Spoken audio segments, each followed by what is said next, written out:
What's going on, everyone? It's Nick again, and yeah, I wanted to make a video on this before, but been busy.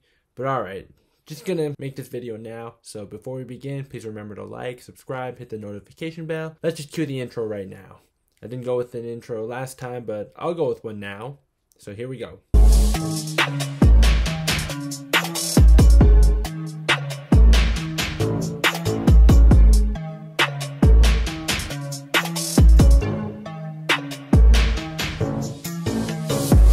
So the New York Giants are actually in first place after they started the season 1-7. Now, yes, this division is terrible, but first place nonetheless.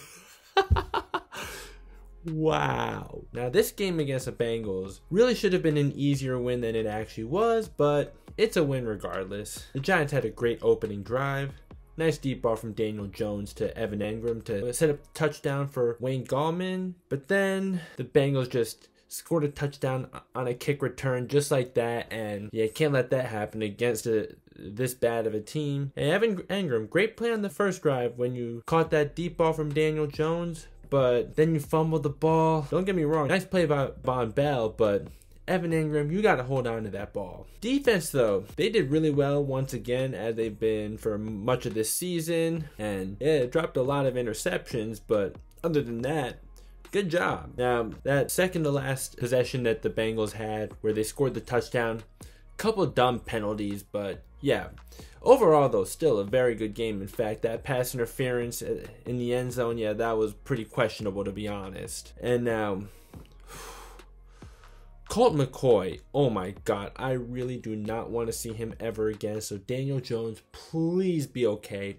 Those hamstrings, though, they're nothing to play around with, though. Just ask Darius Slayton last season or OBJ his rookie season, especially because Daniel Jones is an athlete. Yeah, let's not play around with that hamstring. But seeing Colt McCoy is just really concerning because, oh my god, he's so bad. Now, yeah, having a full week of practice might help him because he's not going in there blind and he hasn't played in a long time, but still, I just really don't trust him now. Yes, I may have made that Daniel Jones rant video, but at least I never once said that Daniel Jones needs to be benched or else I would really look like an idiot right now. As much as I haven't been a believer in Daniel Jones, Colt McCoy is definitely not any better, and for the Giants to have any shot at winning this division, not that it's impressive, but just to have any shot at all, Daniel Jones is needed because Colt McCoy is that bad. Now, Xavier McKinney, he made his debut on Sunday, but we didn't get to see much of him, and I remember liking the pick when the pick was made, so hopefully as the season progresses, he will get more reps. You know, it's possible he doesn't really know the playbook yet, or he may not be in shape, who knows, but hopefully he'll be able to get more reps and do what the Giants drafted him to do.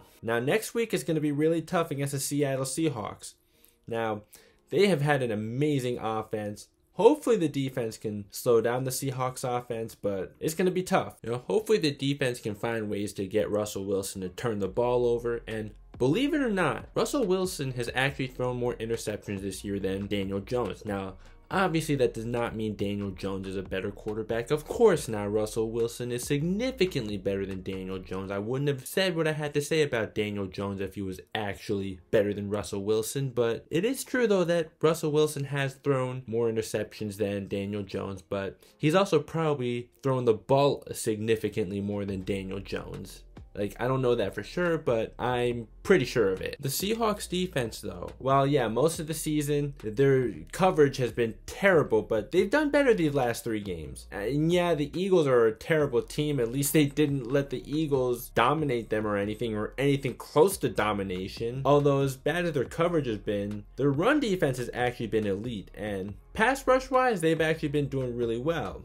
In fact, fun fact, Jamal Adams is actually the only defensive back to lead his team in sacks. And hey, the former USC Trojan, because you know I'm a USC Trojans fan for college football, Rasheem Green got his first sack of the season. But yeah, it's really just their coverage that's been making them such a historically bad defense this season. Brett Kollman did a great video on that. I'll link that in the description. And for the pass rush, though, for the season, they are tied with the Broncos for 7th in sacks. And they're tied for 6th in quarterback hits with the Saints, and they're 5th in quarterback pressures. Now we gotta talk about the Eagles, though, because 1, I'm happy to see them suck, and 2, that's who the Seahawks last played. And as bad as Carson Wentz has been, it's actually not entirely his fault. Don't get me wrong, he has not been playing well, but Doug Peterson's also to blame for his bad play calling, and also the supporting cast around Carson Wentz right now just isn't good like it was 3 years ago when Carson Wentz looked like a legit MVP candidate. And with a supporting cast that was so much better 3 years ago, it was easier to mask Carson Wentz's weaknesses. Now without that good supporting cast and without good coaching, the weaknesses are fully exposed. I know Eagles fans really miss Frank Reich because Doug Peterson's just really bad at play calling. And their offensive line is banged up, which does explain why Carson Wentz is the most sacked quarterback in the league this year. And that total was added to on Monday night. Carson Wentz hasn't done himself any favors or his team any favors either, though, by throwing the ball all over the place. And Brett Kollman did a great video on this before the game. I'll link that in the description as well. And a lot of it has to do with his mechanics. And even though his video was before the game, much of what we saw in that Brett Kollman video was pretty much what we saw in the Seahawks game. And yeah, his accuracy was just non-existent. He was just missing receivers left and right. Oh, and his last interception to Quandre Diggs. What was that? As for the NFC East title, though, this is embarrassing, but it's coming down to the Giants and Washington, even after the Giants started out 1-7. And the Giants do have the tiebreaker. However, if Colt McCoy has to play, it's Washington's division to lose because Colt McCoy is just that bad. Oh, but I actually just realized that I almost forgot to mention the last defensive play of the game, which sealed the victory for the Giants. Nice play by Jabal Shear to sack Brandon Allen, and nice job by Leonard Williams recovering that fumble. But yeah, now, because it's going to come down to Washington and the Giants, either of these teams is going to be the 5th team in NFL history to make the playoffs with a losing record. Unless one or the other or both win out from here, which we know wasn't going to happen. And the other 4 teams, the 1982 Browns and Lions, the 2010 Seahawks, and they were 7-9. The Giants were 10-6 that year, yet the Giants missed the playoffs if the Seahawks made it. Yeah, that didn't make me happy, but that just made me think of the miracle at the Meadowlands this year. Oh, those painful memories. At least the Giants won the Super Bowl the next year, but yeah, that was not fun to experience, that miracle at the Meadowlands. But also the 2015 Carolina Panthers, and in fact, the 2010 Seattle Seahawks actually did beat the 11-5 defending champion New Orleans Saints. We all remember that Marshawn Lynch touchdown, right? That beast mode run. Oh my. And the last time that a losing team actually did make the playoffs was 6 years ago. The Carolina Panthers were 7-9 and they beat an 11-5 Cardinals team. But that was when the Cardinals were playing with a 3rd-string quarterback because both Carson Palmer and Drew Stanton were injured. And Carson Palmer was really tearing it up before he got hurt. So you let me know who you think is going to win the division. It's definitely coming down to either the Giants or Washington because the Cowboys and the Eagles are definitely done, which I'm really happy about. And come to think of it, this should be the first year the Giants have had a winning record against their division in 4 years.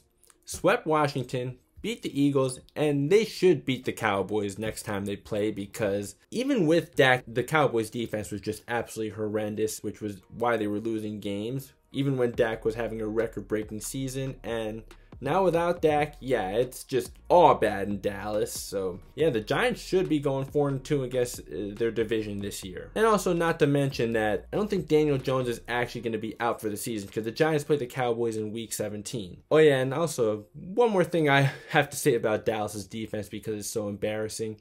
You could have an offense of Tom Brady, Barry Sanders, Jerry Rice, Randy Moss, and Tony Gonzalez, and you'll still be 8-8 at best because their defense is that bad. Oh, you can even add the 90s Cowboys offensive line to that offense, and yeah, it's still going to be 8-8 at best. But anyways, that's it for now. Please remember to like and subscribe, hit the notification bell button, and I'll see you next time.